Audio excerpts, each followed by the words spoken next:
Oh hai, balik lagi sama gua Dika. Kalian pasti udah lama gak ngeliat channel ini update. Dan ini adalah serial baru, mungkin gak sebagus yang video kemarin ya, tapi gak apa-apa. Hari ini gue bakal nge-review sesuai dengan requestan kalian. Bukan request sih, ini ide gue sendiri dari video yang kemarin gue post, yang channel update. Gue akan review kamera gue sendiri, yaitu Fujifilm X-E3.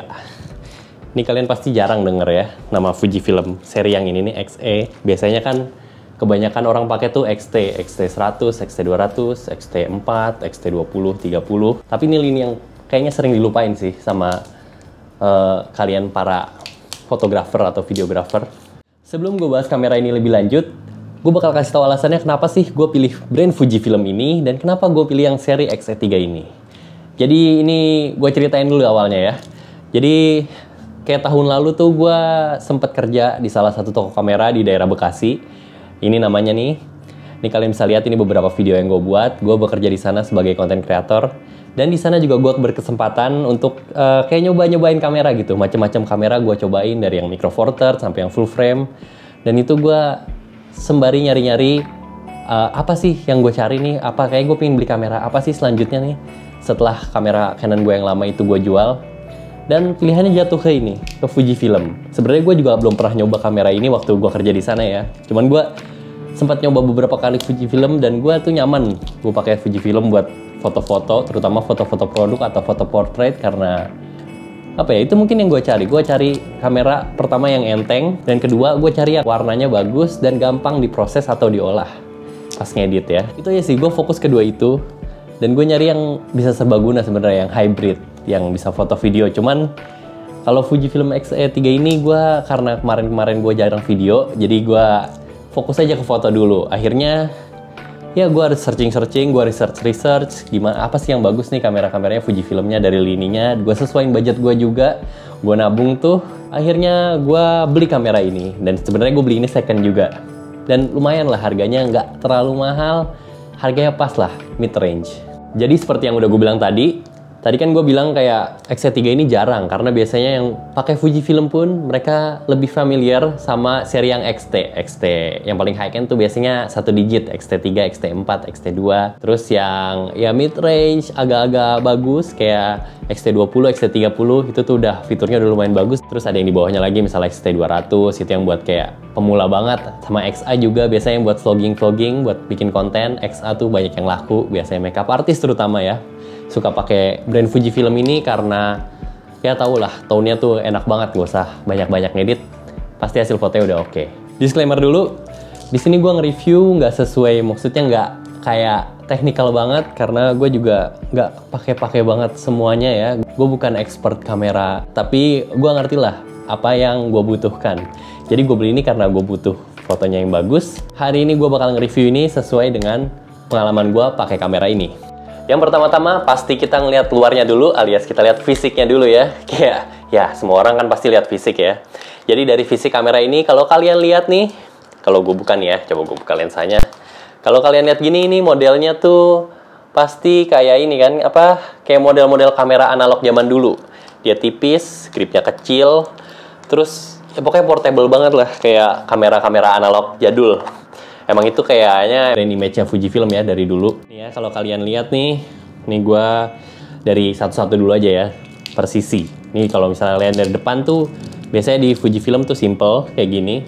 Dari bagian depannya dia agak polos, cuman ada grip dikit nih. Ini gripnya menurut gue agak-agak kurang buat tangan gue yang lumayan gede ini. Biasanya kan gue dulu megang Canon DSLR tuh enak gitu ya ngegamnya. Kalau ini tuh takut agak lepas aja. Terus di sini biasa ada buat ngelepas lensa nih, pencetan ngelepas lensa. Dan di sini ada mode, ini yang bikin beda sih. Gue juga pertama-tama kagok pakai Fujifilm. Ini ada mode single, continuous, sama manual. Ini tuh buat ngatur fokusnya. Ini kalau kalian tuh ini single, kalau misalnya kalian pakai lensa yang single tuh buat kayak foto-foto, continuous tuh buat video, jadi atau foto yang cepat, gerakan cepat karena dia bakal nge-track objeknya. Dan yang terakhir ini yang gue pakai manual karena gue lagi pakai lensa manual. Jadi biar gue bisa pakai fitur focus picking atau fitur-fitur yang buat ngebantu fokusin objeknya. Biasanya itu kepake banget kalau kalian pakai lensa manual. Atau mungkin pakai lensa auto tapi lebih suka manual fokus gitu. Kita lihat di sisi kanannya ini polosan aja, cuman ada grip yang tadi.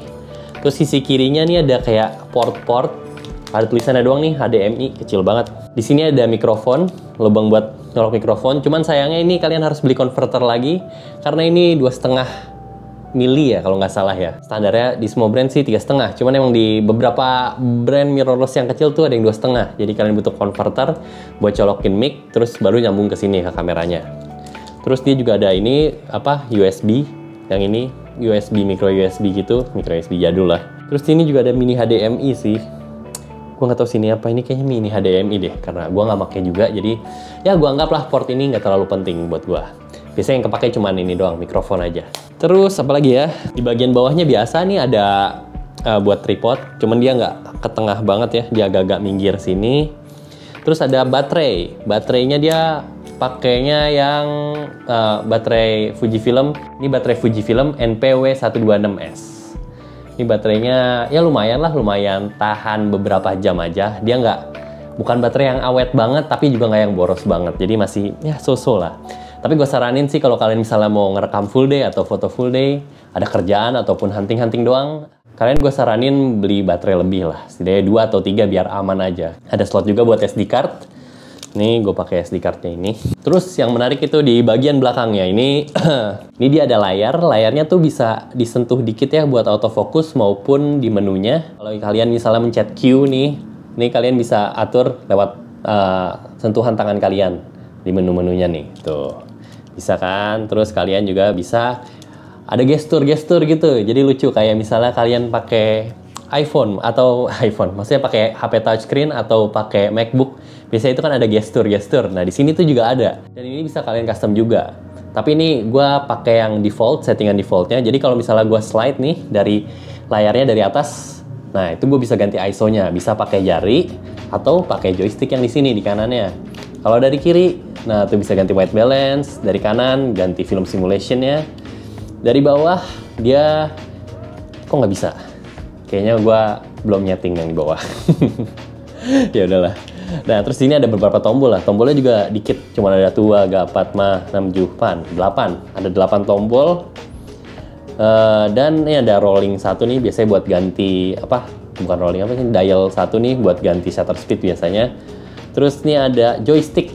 Joystick nih buat memudahkan kita buat milih-milih settingan gitu ya.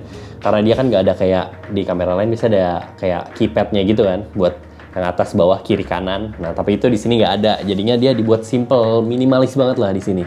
Buat geser-geser, ganti-ganti settingan. Terus ini ada range finder namanya. Kalau yang di tengah tuh namanya viewfinder, itu bedanya. Tapi orang biasanya nyebut ini juga viewfinder juga sih.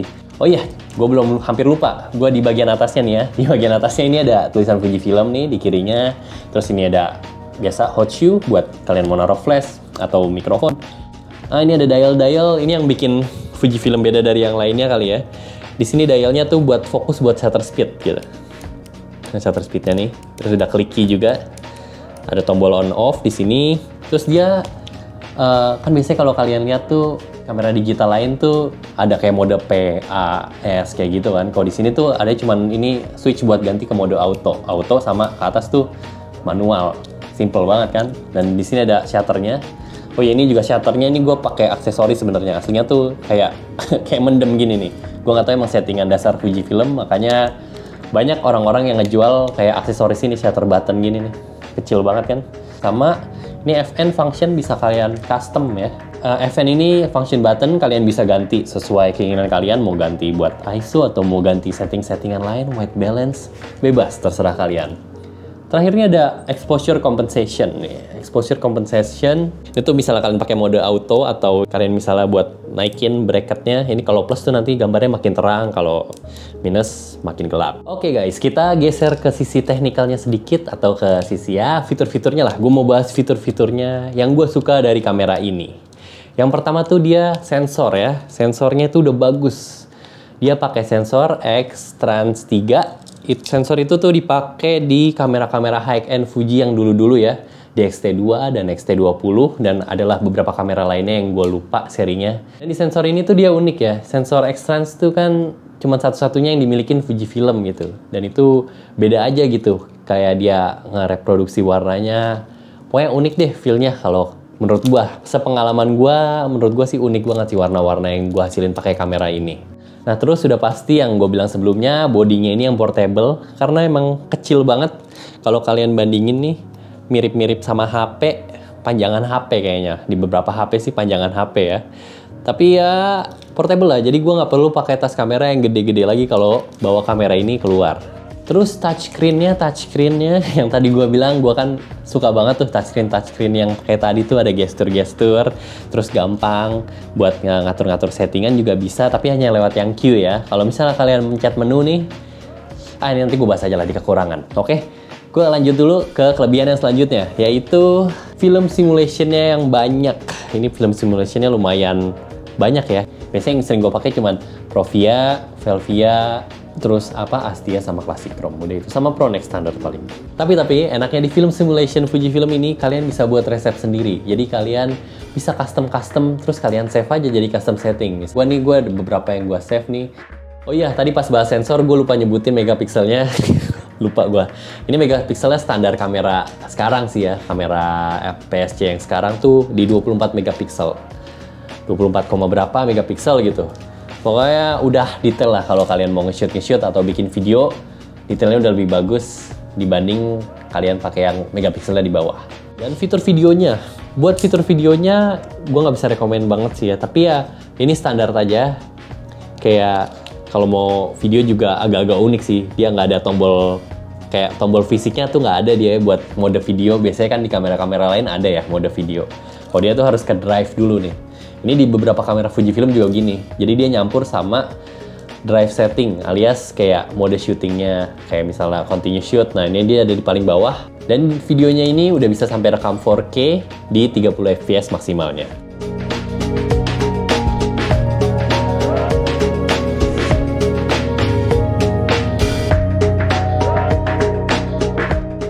Oke, tadi itu udah gue bahas ya kelebihan-kelebihannya. Jadi lanjut sekarang ke kekurangannya atau beberapa hal yang gue agak sayangin. Gue nggak terlalu suka dari kamera ini semenjak gue pakai dari akhir tahun lalu.